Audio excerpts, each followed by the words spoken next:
people agenda or talent agenda is no longer by the HR fraternity. No offense to the HR fraternity, but you will find that this is a business imperative. It's a boardroom discussion today in terms of how, especially in the age of AI and then what is really going on around the world, talent becomes such an important topic. It's truly the one which will define successful organizations from the one which don't really make it. So it's important for us to get there.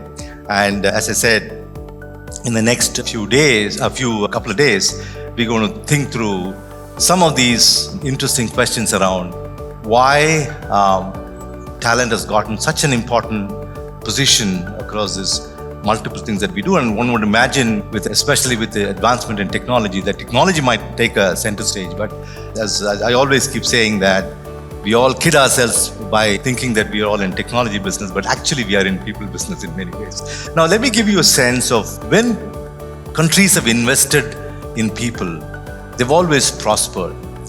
And while this is maybe obvious in some sense, but when you truly look at some of the names there, they're not ones which you expected to see there. Probably when you see even nations rise, you're thinking of maybe the United States or China and all of that.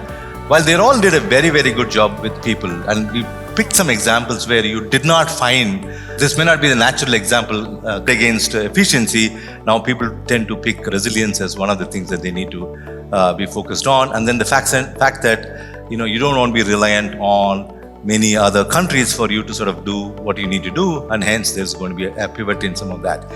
With all that happening around the geopolitics and tariff side, you also find that the technology is creating its own set of uncertainty across everything that we do, both as an opportunity, which you will miss out if you don't go after, as well as a threat if you caught a little bit asleep on the wheels in some sense. So how do you make sure that AI, generative AI, agentic AI, and then day after tomorrow there'll be something else?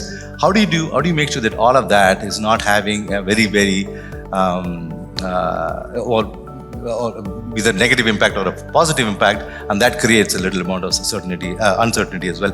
And these things will lead to what you do in businesses and the impact that you have in businesses in some sense. However, this being the global stage, you also find when you look at turn your eyes to India, I believe that it also presents a lot of opportunities. Again, as businesses, you'll have your own set of opportunities that you want to go after. But I believe that as a country, the investments that we're making on AI, the foundational investments, and the fact that there is so much of focus today, both from the government and from the organizations around what we need to do as building, whether they're building foundation models, building reasoning models, building solutions on top of that, making sure that access to GPUs, access to compute facilities available to across the board, all of that is a very good positive development.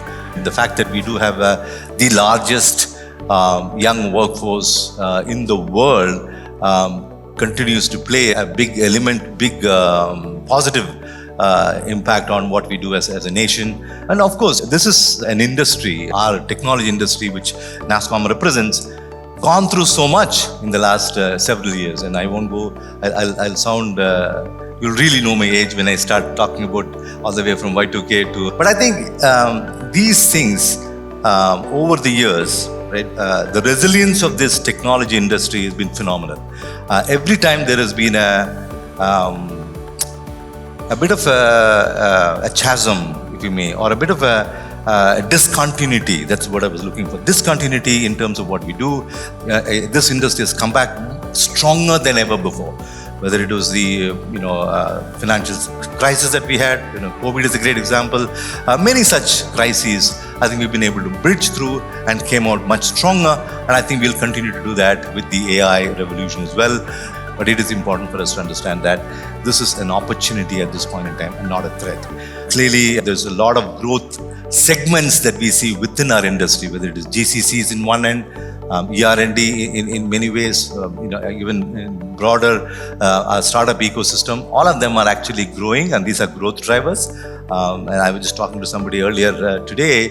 We were talking about this whole GCC gold rush. That's how we're calling it, because everybody wants to get a piece of it. And then you will find that there are more activities around the GCCs today. But it's a good thing for us to sort of continue with some of that. Now, the one thing which I mentioned before is that with all that happening. We look at it both as the uncertainty as a challenge, and then the fact that there are so much of opportunity. This is not going to happen without a significant focus on people. There was a time when hiring was done purely based on the degree that you had.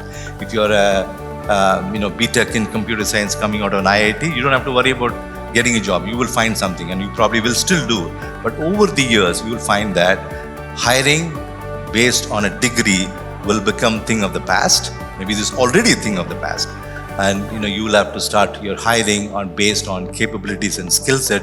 So you want to hire for the future, not hire for the past. Because when you really look at if you're hiring for purely based on a degree, then you'll be sort of hiring for the past in some sense. So the question is, are we going to look at the short term? Are we going to the long term? What is the promise of AI in this arena? Now, when this is going on, how do you make sure that you are building the teams of the future? But I'm going to tell you one thing. When you look at, I'll talk about this T-shaped individual, which I think have always been, we had different definition of what a T-shaped individual should be over the years. And we've always had a broader, the horizontal vector when you build capabilities around everything that you could do. I mean, that could have soft skills, that could have other skills and so on and so forth. And then you had one strong vertical vector where your depth of one capability, you took it and then took it all the way down. And that will not change as we move forward. Why? It's because the ones which are on the horizontal vector is what you're going to find getting replaced more and more with AI. And one on the vertical vector, you will get augmented by AI, which means that if you are a lawyer, if you are a whatever, so the vertical vector is what you focus on, and then you will make sure that you're not getting replaced, but you're getting augmented. You're leveraging the full power of AI. Whereas in the horizontal vector, you did 15 other things. Many of them could potentially get replaced by an agentic AI in some sense. And talent becomes the undercurrent for everything that we want to do. And we want to re-emphasize that one more time, saying that while we might be in technology business, or we might think that we are in technology business, within that maybe in services and products and whatnot, but let's not forget that the underlying theme